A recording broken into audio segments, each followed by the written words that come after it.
evening. I'm Teresa Skubik, and this is Forum Daily for Tuesday, April 15th.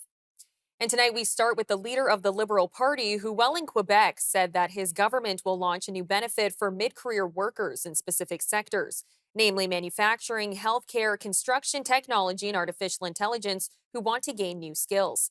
Mr. Carney said that the benefit will provide up to $15,000 per person and will be used to provide additional training for workers within their companies. My government will adopt an entirely new fiscal approach, one that is laser-focused on creating good, high-paying jobs, such as the jobs here at Novabus. One that's laser-focused on generating economic growth and building wealth that is shared by all, while continuing to protect the vulnerable in our society, with investments in what we need to build a new, resilient economy in face of this economic crisis caused by President Trump. A new approach that invests in our future. In short, our approach to fiscal discipline will mean that the federal government will spend less so that Canadians can invest more. We will catalyze an era of investment and growth in Canada that we have never seen before. Today, I'm announcing that my government will launch a new sector-specific mid-career training and upskilling benefit in priority sectors: manufacturing, construction, tech, and artificial intelligence. This approach will support Canadians in the middle of their careers who need access to skills training within established areas of critical need for our economy. We will support those employers in order to support retention and upskilling within their companies. People grow within their companies. The benefit will provide up to $15,000 per Canadian for training. On the campaign trail this morning in Montreal, Conservative leader Pierre Poilievre made his pledge to protect seniors from scammers. But one of the things we have to do to bring home the Canadian promise, the promise that hard work gets you a good life in an affordable house on a safe street, is to protect our seniors. Imagine spending your life working hard, saving carefully, preparing for your retirement, only to see it all disappear seconds after a scammer comes in and takes over. One call, one click, and it's gone. Unfortunately, this is the experience of thousands of Canadians who have fallen victim to increasingly sophisticated frauds in recent years. After the lost Liberal decade with costs and crime up, the most vulnerable Canadians, especially our seniors, are left behind. They cannot risk a fourth Liberal term. A growing threat to all Canadians, but especially seniors, is predatory telephone and online scams. Let's hear some examples. An 81-year-old Montreal woman robbed of $100,000 when someone called pretending to be from her bank in a telephone scam described as sleek and professional. And in June of last year, again, right here in Montreal, 8 young men and women were scammed out of $30 million. 8 young men and women carried out a scam of seniors worth $30 million. According to conversations recorded by and obtained by police, the scammers started each call with the words, "Hi, Grandpa, hi, Grandma." And in Ottawa last year, 2 seniors were scammed out of $500,000 each in a new and sophisticated version of what the police call the grandparent scam, where criminals claim to be loved ones having financial trouble and needing money for bail. And at that same press conference, a reporter asked Mr. Poilievre a simple yes or no question. Will you defund the CBC within 100 days of forming a government? I don't have a time frame, but we've already said, I've already made my position clear on that, and it hasn't changed. We're going to defund the CBC and let Canadians enjoy it as a nonprofit, self-funded organization.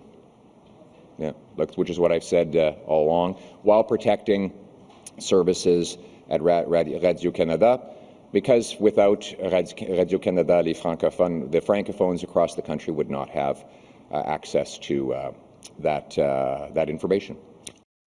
Also in Montreal, in the lead up to tomorrow's French language debate, NDP leader Jagmeet Singh took aim at Mark Carney and called for more tax fairness. And so at this time, we should be making people the priority. And what we're seeing, though, from Mark Carney, sadly, is not that. He's made the priority giving a massive tax cut to millionaires and proposing $43 billion in service cuts to you and your family. I think that's the wrong thing to do. His recent decision, though, one of the first things he did as prime minister was to reverse the decision on changes to capital gains. The way capital gains works right now is if you are working hard, you're a nurse, a teacher, an electrician, a plumber, you work hard, your entire salary is taxable. But if you sit at home and sell shares, only half of the money you make is taxable. So if you're sitting at home and selling shares and make $200,000 a year, only $100,000 of that is taxable. The other is tax-free. That's unfair. That's inherently unfair. And the Liberals provided a measure to change that a little bit, just to make that a little bit more fair. That would have raised $19 billion over 5 years. A measure that we could have used that revenue to invest in people, in infrastructure like the hospital behind me, which is in desperate need of investment. But instead of doing that, Mark Carney wants to give a tax break that's mostly going to benefit people who earn over $1 million a year. And that's the Liberals' own numbers. The Liberals defended this idea, saying that it is fundamental to building a more fair society to move forward with the tax change that says that we should have more fairness. But now they flip-flopped on that, and instead Mark Carney is giving a tax break to millionaires. But on top of that, to make matters worse, he's also saying he wants to cut the services that you need by $43 billion. So I'm going to challenge him in the debate. Say, why do you think it's the right thing to do, particularly in this time of all times, to cut services by $43 billion and give a tax break to millionaires? And while speaking in Toronto yesterday, Mr. Singh told reporters that he wants to help fix Canada's healthcare system by hiring 35,000 new nurses by 2030. Mr. Singh also promised to make it easier for foreign-trained nurses to get accredited. But that's not enough. We don't just need to hire new nurses. We need to respect and retain the nurses we have.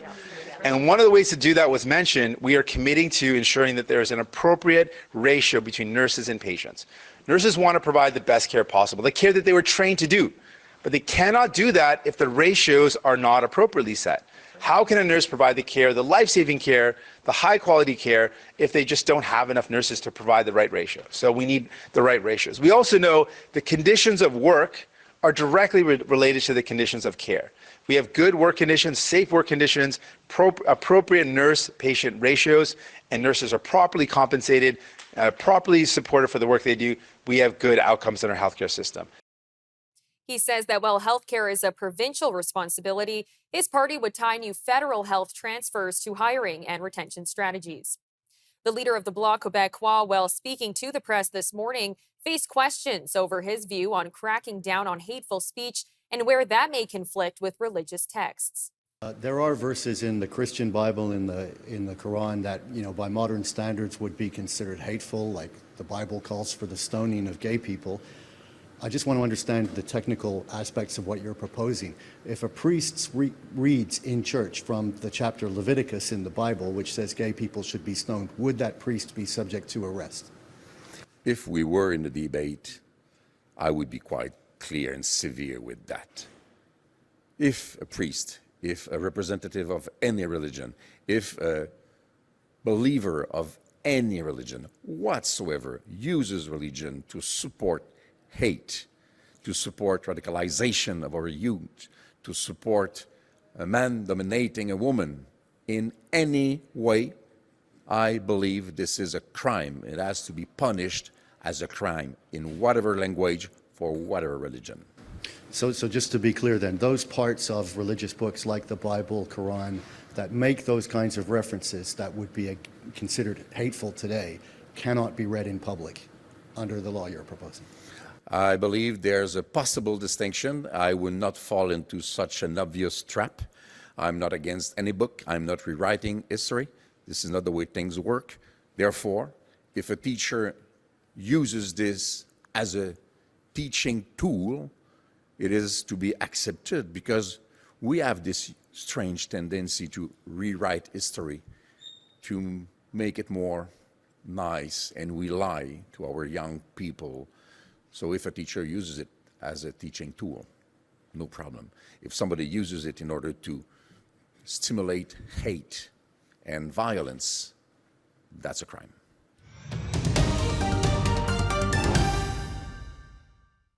Conservative leader Pierre Poilievre says he will, quote, bring justice back to the criminal justice system. He says that his Conservatives would reverse a Supreme Court decision that found it was unconstitutional to sentence people to consecutive life sentences. Now, Parliament has the legitimate constitutional authority and the moral duty to correct this injustice and restore common sense sentencing with no more discounts for multiple murderers. Every life matters, and someone who takes multiple lives should be held accountable for each one. That's why I'm announcing today a Conservative government will reintroduce and pass the law that empowered judges to impose consecutive sentences for killers convicted of multiple murders. The worst mass murderers should never be allowed back on our streets. For them, a life sentence should mean what it says, a life sentence. They should only come out in a box. When asked by a reporter if he respects Supreme Court decisions, Mr. Poilievre said that the rights of Canadians, that which guarantees life, liberty, and security, is being violated by the Liberal policies currently being enforced. The answer is yes. And I also respect the Charter of Rights and Freedoms, which guarantees life, liberty, and the security of the person to every single Canadian. That right has been trampled on by the Liberals' catch and release laws that have unleashed crime and chaos in our communities. And I will use Section 33 of the Charter of Rights and Freedoms to put an end to the Liberal crime and drug wave. The Toronto Sun's Brian Passafoom joined us for more on the announcement. There was some controversy kicked up after, I guess, in a direct result of Pierre Poilievre's policy platforms to combat crime. Clearly Canada's going through a bit of a crime problem right now. And a lot of that is linked to the fact that criminals don't really go to jail anymore. Even before the pandemic, we saw that a lot. And after the pandemic, cases of people not even being remanded into custody after being charged, being released long before their sentences are up. So one of the big issues that the Conservatives are pushing in this campaign is ending this recidivism, right? Ending this chronic crime problem, because the unique thing about Canada is that the majority of violent crime in a lot of cities is being perpetrated by a small number of people. So back during the Stephen Harper era, some policies were passed, some laws were passed, for example, mandatory minimums for certain crimes, for gun crimes, for drug trafficking. That would pretty much mandate that you have to do a certain amount of time mandated under law. Now, a lot of those laws were repealed. They were found to be unconstitutional. The Trudeau era the Trudeau era undid a lot of those Harper era laws. So when asked about it during his press conference the other day, Poilievre said he'd be invoking Section 33 of the the Charter of Rights and Freedoms, which is called the Notwithstanding Clause, which is a tool that allows governments to impose laws, I guess, that would be considered to be unconstitutional or constitutionally questionable.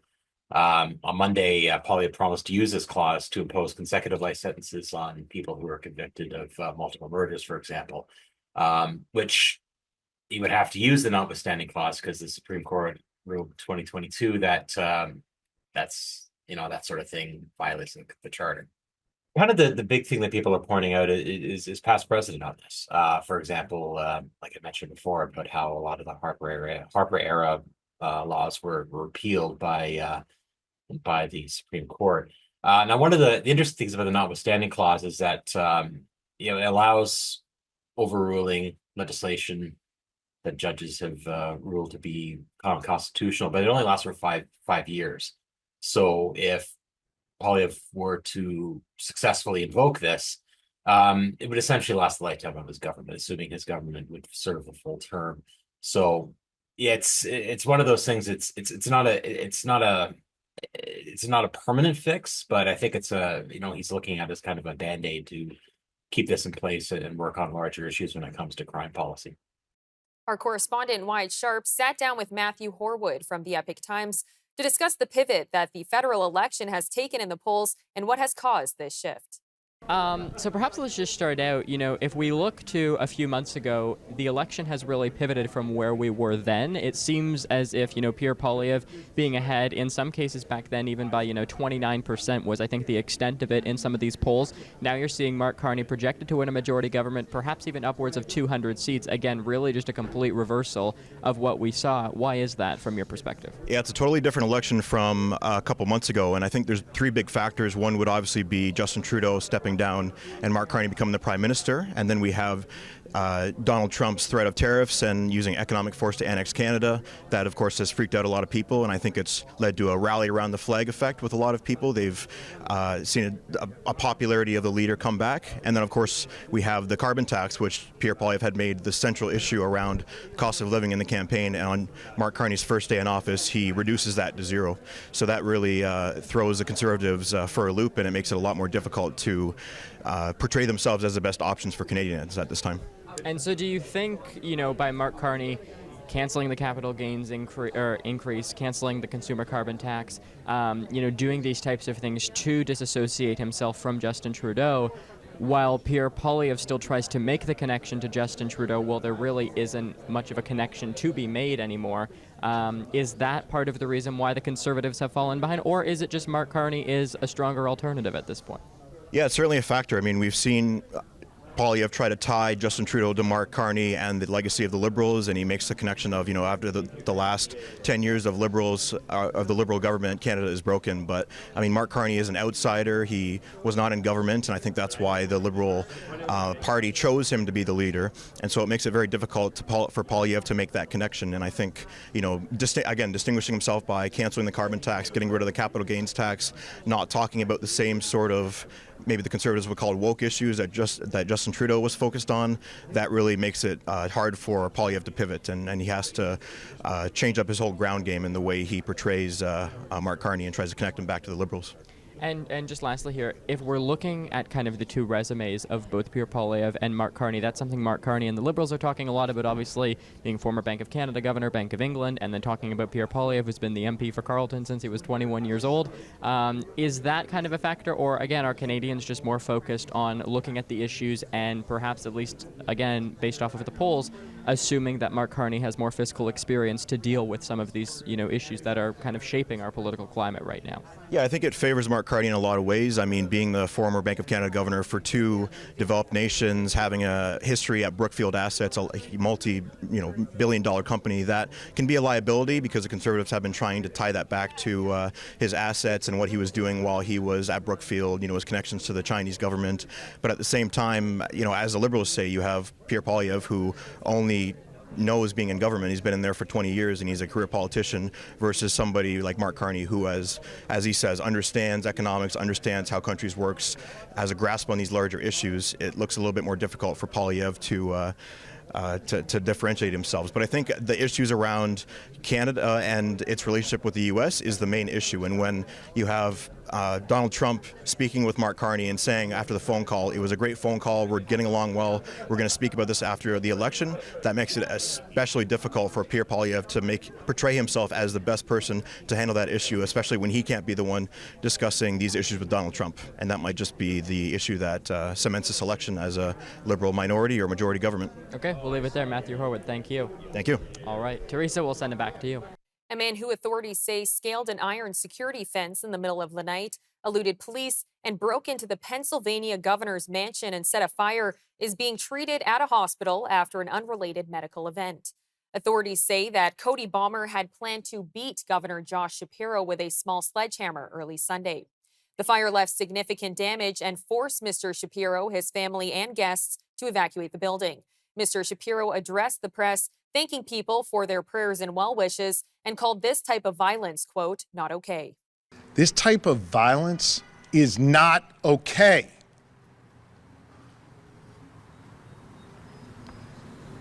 This kind of violence is becoming far too common in our society. And I don't give a damn if it's coming from one particular side or the other, directed at one particular party or another, or one particular person or another. It is not okay. And it has to stop. We have to be better than this. And we have a responsibility to all be better.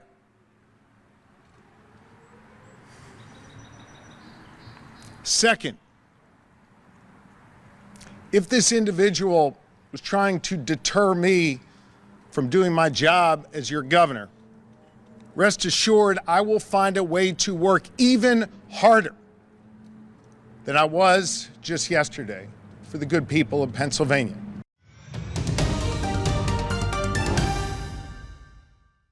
Ontario Premier Doug Ford has weighed in on the importance of the pre-election debates. Speaking to reporters yesterday, Mr. Ford said that debates are critical to one's campaign. His former campaign director has been an outspoken critic of the Conservative campaign to date, saying that the Tories' fall from a 25-point lead in the polls to trailing the Liberals constitutes campaign malpractice. Mr. Ford said, quote, "Sometimes the truth hurts." As for Corey, I've said right from day one, he's tough as nails, but he's the best campaign manager in the country. And to be very frank, if Corey was running that campaign, I don't think Mr. Poilievre would be in the position he's in right now. But it's still a lot of time left.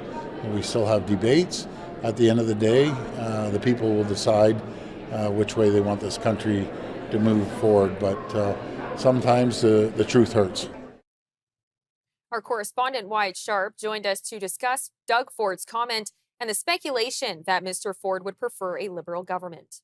Ontario Premier Doug Ford has generally shied away from getting involved in the federal election campaign. A few weeks ago, he said that his focus was on governing Ontario and that he believed by getting involved in the federal election and making a choice between Mark Carney and Pierre Poilievre would actually distract him from doing that. But a bit of a change in tone considering what we saw yesterday, where he said, quote, "Sometimes the truth hurts," referencing the Conservatives and how their polling numbers have obviously fallen from where they were even just a few months ago, where it looked as if Pierre Poilievre was almost a shoo-in to become Canada's next prime minister. And the comments were made kind of in reference to Corey Teneycke, who was Doug Ford's campaign manager. Ford had said that Corey Teneycke is one of the best campaign managers in the business, and it results from kind of a tension right now between Teneycke and the federal Conservative Party, where Corey Teneycke has been criticizing the Conservative leadership right now for kind of what they've been doing over the course of this campaign, specifically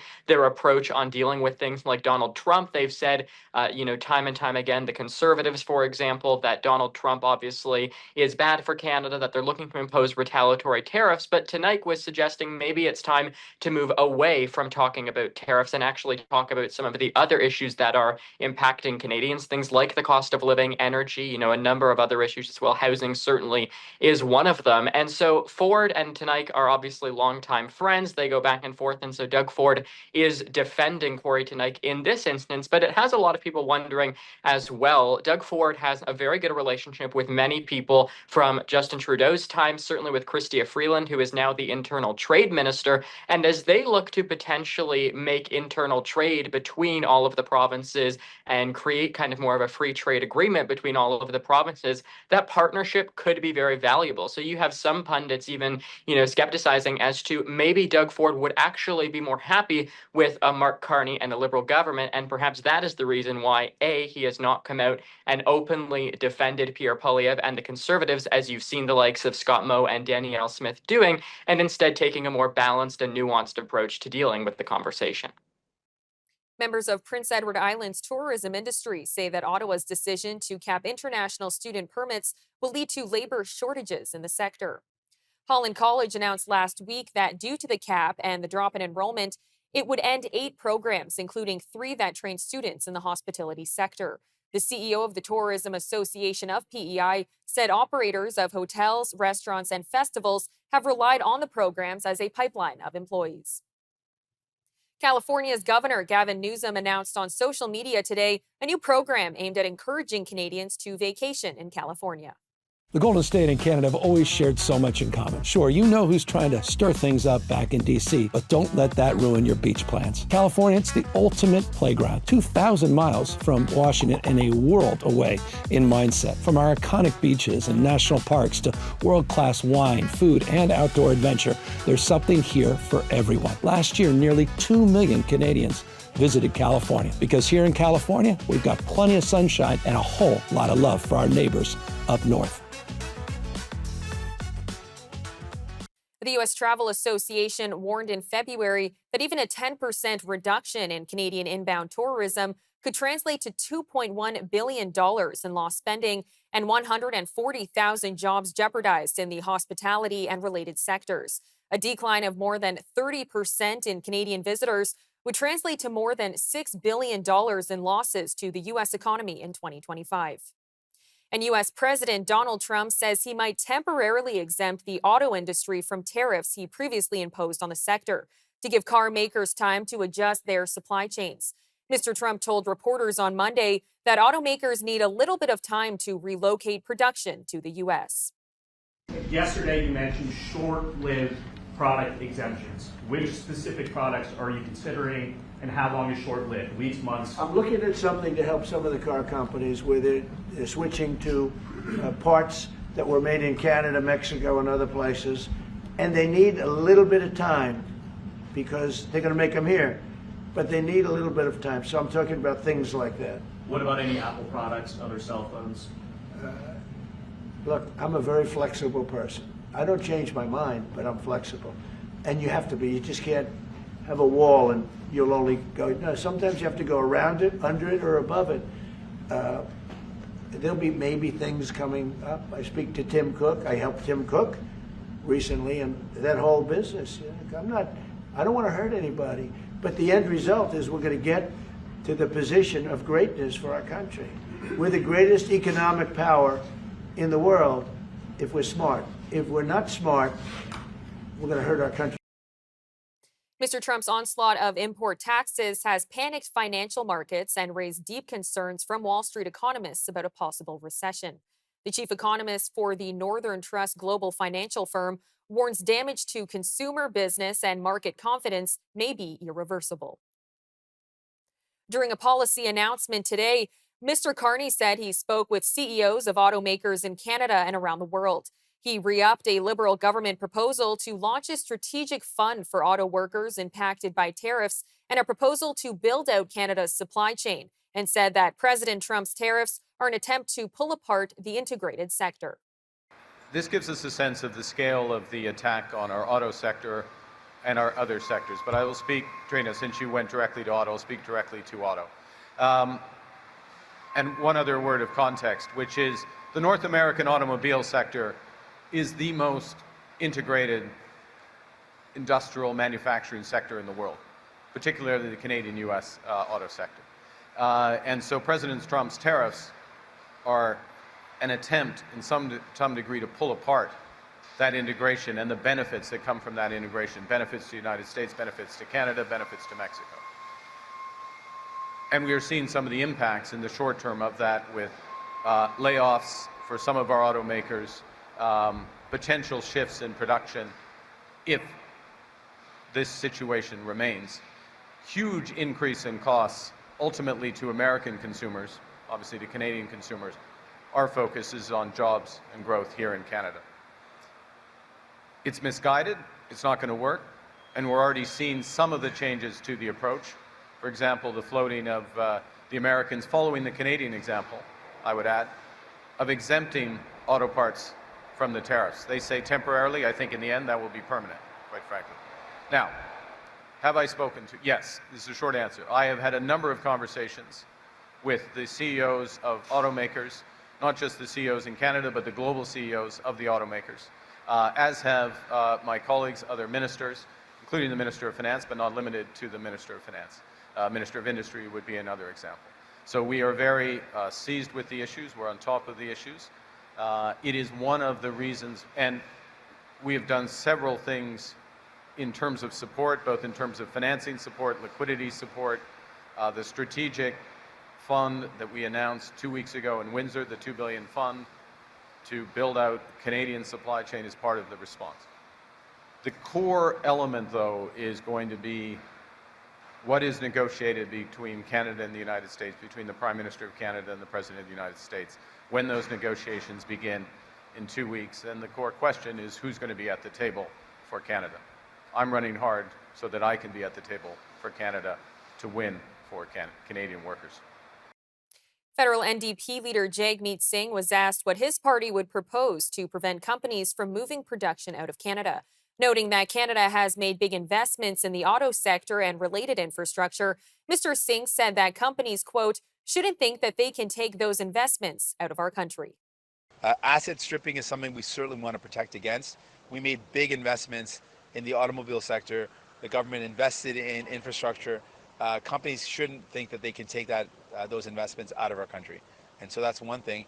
But second thing is we still have a significant market. There's over 40 million Canadians. We have a growing population because of our immigration policies. So this is a desirable market for auto companies to sell. If you're going to sell a car in Canada, you have to have a footprint in Canada, meaning you have to make cars here or you have to have jobs here. And so that's another requirement that we could have to ensure we keep manufacturing and jobs in our country, that if you want to sell here, you got to build here. If you want to sell here, you have to have a footprint here. Inflation cooled at 2.3% in March as gas prices fell, easing prices at the pumps. One poll of economists ahead of the release had expected yearly inflation to hold steady month to month. Statistics Canada reports Canadians were paying 1.6% less for gas during the month and 12% less on airfare compared with a year earlier. That's alongside a drop in air travel to the United States. Concordia University's Dr. Moshe Lander joined us for more on the StatCan report. I think as far as the Bank of Canada goes, with their meeting tomorrow, they can safely keep interest rates where they are. The fact that inflation didn't come in hotter than 2.6% is a good sign. The fact that it's still comfortably in that 1 to 3% range means that we're still in that neutral area that the Bank of Canada can hold. Wait and see what happens at their meeting in June, get a little more data, and get a feel then for what is happening with the tariffs that are on again, off again, and how that's spilling over into the real economy. I think that the good news is that we haven't seen in the month of March any indication that the tariffs have started to damage the economy. Remember, all of the talk is that tariffs will increase inflation and it'll get very uncomfortable. We didn't see it. And it has to be more than just the removal of the carbon tax that's holding things down. So I think it's more of a broad-based benefit that we're seeing right now, and that gives a little bit of a cushion as well. The only thing that I would worry about is you don't want to be complacent at this point and think that tariffs will not have any issues because I didn't see anything in March. Remember that the economy is sometimes slow to adjust. It's like turning a ship around. Just because you start to turn the wheel doesn't mean that the ship has done a full 180. It could take hours before you can do it. An economy moves even slower still. So it could take months before we really start to see the impact of everything that's been going on in the last 6 weeks. But at least the good news is that we get 1 month of data that suggests that we haven't seen any damage yet. Members of Ontario's legislature have made history by choosing the province's first female speaker. Donna Skelly became the 43rd Speaker of Ontario. She entered politics after a 30-year career in broadcast journalism and replaces Ted Arnott, who's retiring after nearly 7 years in his role. Members are now set to return today for the government's throne speech that outlines its priorities.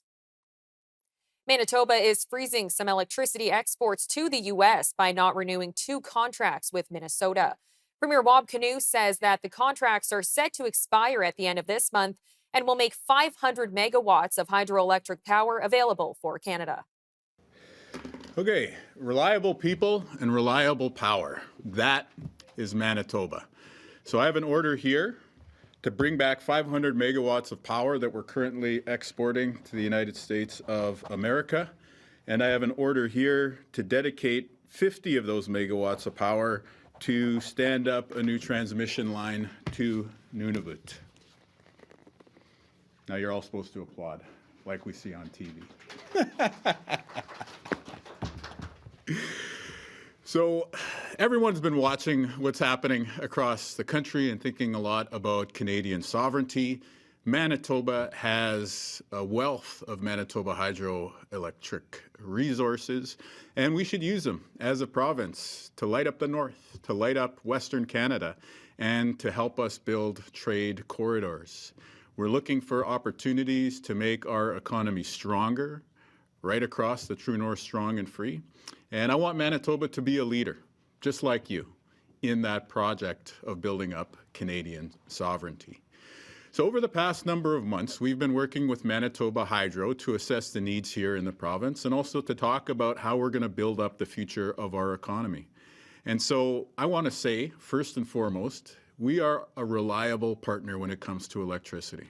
So to our partners in the States, we are going to continue to export hydroelectricity for many decades into the future. You can count on us. When we say the power is coming, the power travels down the transmission line, and when we say we are going to keep our word, we do exactly that. It's not just smart business, it's who we are as Manitobans. And yet, as we've been looking at our power needs, we saw that there's 500 megs of export contracts that are expiring at the end of the month. And so we've decided, as Canadians and as Manitobans, we are going to use that power to build up our own economy here at home. Soaring power rates are forcing New Brunswick to consider all options for the future of its debt-laden utility. Premier Susan Holt has announced a 3-member panel will conduct a comprehensive review of NB Power.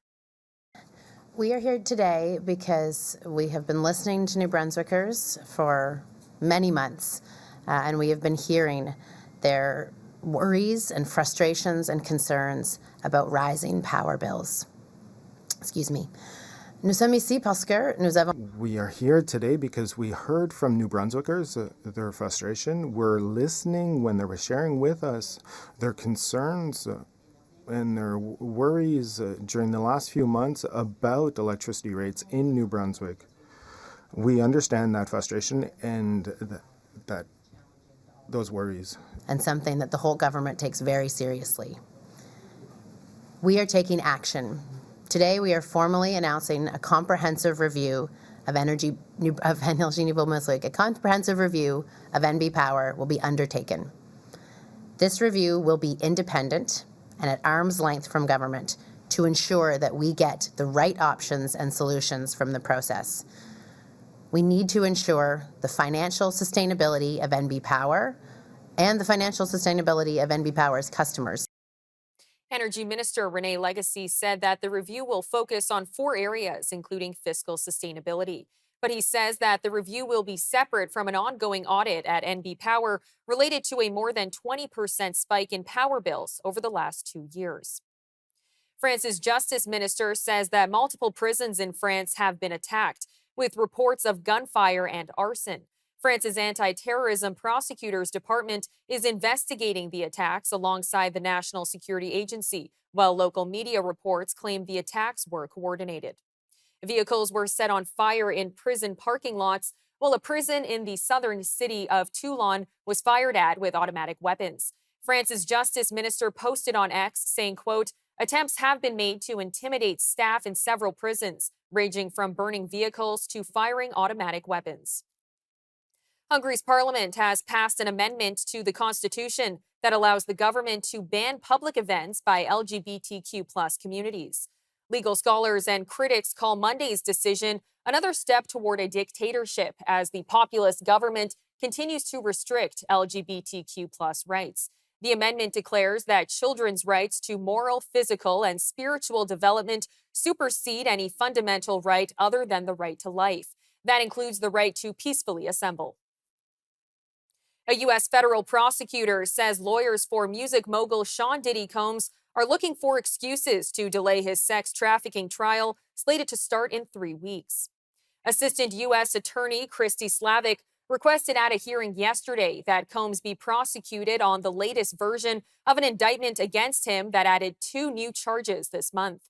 Mr. Combs' lawyers said that the defense might ask for a 2-week suspension over discovery issues. A judge gave lawyers until Wednesday to request this pause. CIBC has become a founding partner of the WNBA's expansion, the Toronto Tempo. CIBC will become the basketball team's official bank and appear on team jerseys when the Tempo begins in 2026. The bank joins Sephora Canada, the franchise's official beauty partner, as a founding partner. CIBC is also introducing Champions of Ambition, a new community program designed to celebrate and elevate Canadians who have been changing the tempo in women's sports and the country. CIBC is a founding partner of the Toronto Tempo because we believe every ambition matters, on and off the court. From the dreamers to the community builders and all people who are changing the game. Because when everyone can see themselves in the game, the tempo changes and the world changes with it. And more exciting news for Toronto. Blue Jays player Vladimir Guerrero Jr. has officially signed his massive new contract to stay in what he calls his second house. The slugger spoke with reporters after signing his $500 million 14-year contract with the Blue Jays. I'm born here, and this is my second house. This is my second house. I spend a lot of time here in Toronto and Canada, and like I say, when a country treats you right, you gotta. Now, when the country give you love, you gotta give you the love back, and that's what I'm doing right now, giving all the love they give it to me.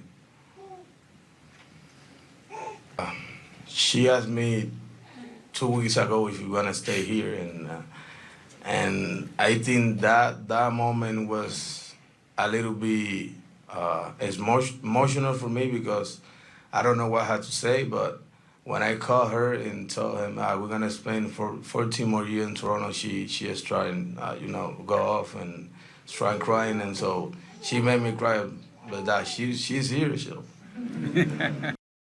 The 26-year-old was born in Montreal while his Hall of Famer father was playing for the Expos.